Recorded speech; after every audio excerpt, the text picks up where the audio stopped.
Indian cinema ఇండస్ట్రీలో వచ్చిన best crime thrillers లో దృశ్యం ఒకటి. మలయాళంలో మోహన్ లాల్ హీరోగా తెరకెక్కిన ఈ చిత్రం అక్కడ ఘన విజయాన్ని అందుకుంది. ఆ తర్వాత ఈ మూవీని పలు భాషల్లో రీమేక్ చేశారు. తెలుగులో వెంకటేష్ హీరోగా నటించగా తెలుగు ప్రేక్షకులను కూడా ఈ సినిమా విపరీతంగా ఆకట్టుకుంది. ఇక ఈ సినిమాకు కొనసాగింపుగా మలయాళంలో దృశ్యం 2 తెరకెక్కగా అందులోనూ మోహన్ లాల్ ప్రధాన పాత్రలో కనిపించాడు. దీని తెలుగు రీమేక్ లో వెంకటేష్ నటించగా ఈ మూవీ నేరుగా ఓటీటీలో విడుదలైంది.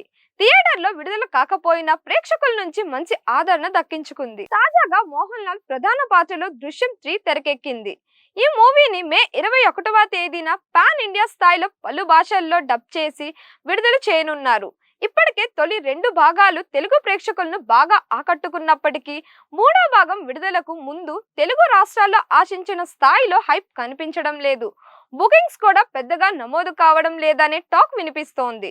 దీంతో చాలా మంది ప్రేక్షకులు దృశ్యం 3ని తెలుగులో వెంకటేష్ తో రీమేక్ చేసి విడుదల చేసి ఉంటే మరింత బెటర్ రెస్పాన్స్ వచ్చేదేమో అనే అభిప్రాయం వ్యక్తం చేస్తున్నారు.